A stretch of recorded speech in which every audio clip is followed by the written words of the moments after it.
I know some of you guys been wondering, did I get the truck or did I be stayed as a company driver? Well, as you can see, we getting the PM done. We getting the PM done, baby. We getting the PM done, baby. Big Mac truck. Let me get out these guys' way. We getting the PM done, man. Let me talk to y'all, man. Let me talk to you guys, man. So I'm gonna give you guys a little recap. Let me get to a little quiet area, man. Right now we at if you guys in the Chicago area, y'all come check out TNT. Probably can't see the banner. It's called TNT Repair LLC. They do a great job, man. So if you guys ever in the Chicago area, you're owner operator, you got your own truck, you know what I'm saying? Y'all come out here, y'all come check them out, man. Right now they're doing a PM on the truck right now. It's a 2020 Mack truck. This is the first time I ever drove a Mack truck. So far, compared to the Mack truck and the Freightliner, it's cool. It's cool. Now, when it comes to the brand new Peterbilt, like the one you see, the red one right there, I'd rather be in the Peterbilt. But so far, the Mack truck been doing me justice. Right now, they're doing PM on the truck. Picked it up 2 weeks ago from Miami. Made a couple of deliveries. You know, I got to get that money up. You feel me? And finally made it here to get the PM done. I need to change out the batteries. The truck died on me twice. So I learned a little bit on that. If you ever have a dead battery, the alternators are good. If you ever had a dead battery, the best thing you need to do is to keep that bad boy running until you can get the batteries replaced. So that's getting PM, is getting done. We're also putting the fridge in there. It didn't come with the fridge, but other than that, man, it's great, man. So I'm gonna give you guys a quick update on what happened. So as you guys see on the last video, sorry that my voice is a little bit harsh. You know, my team, Florida State, won. So my voice is finally recovering back from a great week of college football. But from the last video you guys saw, basically I walked inside the location, and apparently, like, this is something that you guys need to know. If you're out here, if you're thinking about purchasing a truck, here's my word of advice of what to do in any market. You know what I mean? A good market, a bad market. You want to be prepared.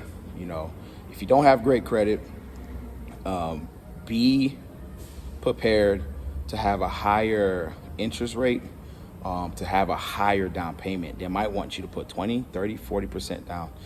And that's what happened. The trucks that I was looking at was already called for. It was pending sale. And a lot of places like Penske, any other used truck dealerships, they don't really bring it might, on their website, it might say that it's in Miami or it's in Portland or it's in Chicago, whatever the case may be. But the truck is actually not there. They only bring the truck there when it's ready to be sold, right? So they're not going to move a truck from one location to another location if they don't have a serious buyer. So those two trucks out there were already pending. Someone already had dibs on those trucks. And so when I went up there, we talked, and the first step is you have to go through and see how much can you finance. If you're not buying the truck cash, you have to see how much these finance companies will finance you for a truck. And they're going to go through to like seven, depending on your credit. They might hit one finance company and you're good, or they might hit you with 17 finance companies. So that's 17 inquiries on your credit report. So be aware of that. If you don't have good credit, my advice is to fix it up, do what you got to do before you go there. If not, get a guy like me that knows how to take off hot inquiries and all type of stuff off your credit report, and we can get that thing wiped out. You know what I'm saying? And I'm about to start a finance channel, credit repair channel. So if you guys are big on credit repair, if you guys want to learn more about credit repairs, I will have a separate channel where you guys can go onto there and see all my tips and stuff to how to take off credits, how to take off hard inquiries, close accounts, repossessions, bankruptcy, all that stuff. I'll show you guys how to do it on your own, and if you need help, you always can call on the boy. But back to the story. So apparently, when they did my credit, right, they called me back and they're like, hey, look, we found the truck that you want. Of course, I want an APU. So they're like, hey, we found a truck that you want, but you're gonna have to put $1,500 down now, right? And then on top of that, you're gonna have to put $31,000. $31,000 down. And I was like, bro, if I had $31,000, why would I be calling you? I would have bought my truck cash. I want to be buying the truck through you guys right now. You feel me? So I was like, no, that's not going to work. And they were like, well, you have a charge off of a repossession, which was voluntary. I surrendered the car voluntarily back in 2016. Or 2018. So I had 2 more years left until it gets, it takes 7 years.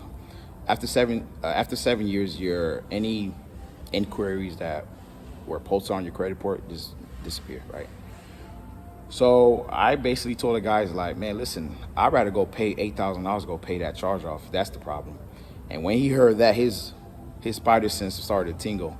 And he basically told me, he was like, hey, Liz, before you spend $8,000, an extra $8,000 to get that charge off of your credit report, you might as well give it to us. He said, hold up, maybe I could do something for you. So a couple of days later, I get a phone call, and he found a truck, a Freightliner Cascadia. I believe it was a 2017 Freightliner Cascadia out of Portland, Oregon. And all they wanted me to do was put $8,800 down. I had the $8,800. I was getting ready to pull the trigger. And I was like, nah, I called the company that I was originally going to lease under. I was purchasing the truck, and there was a company that said, hey, listen, once you get your truck, give us a call, and we have a trailer for you. We'll keep you rolling, this, that, and the third. So I called them up, and I told them, hey, listen, unfortunately, I'm not buying a truck right now.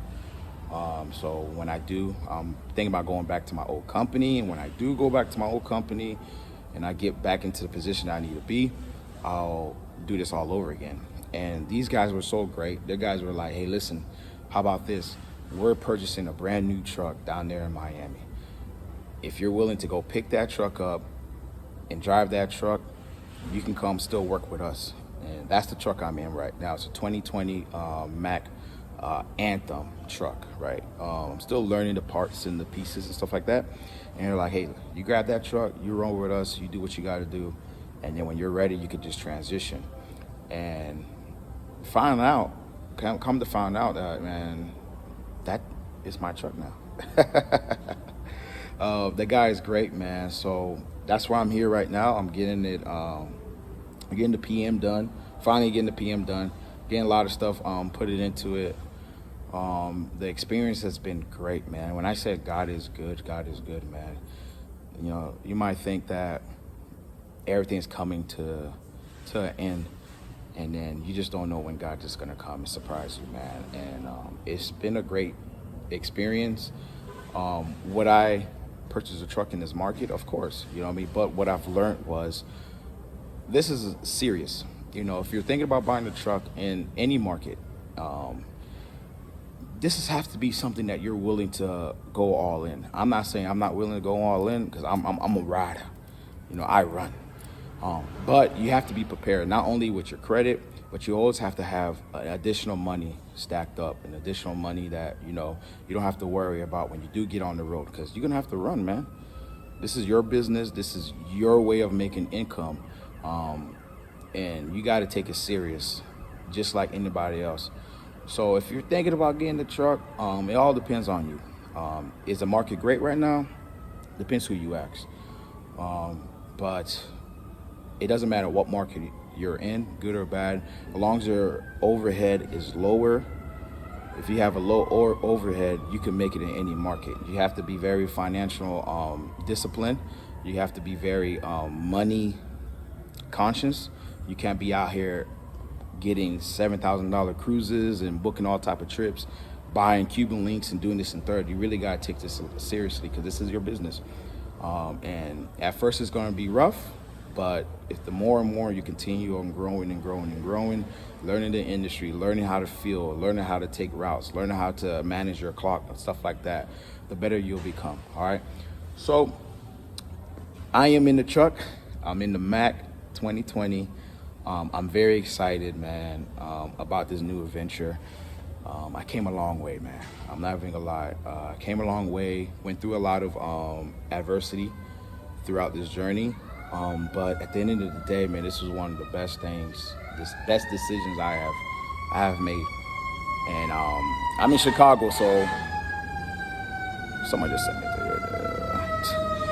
they texting the boy now that I'm on the route.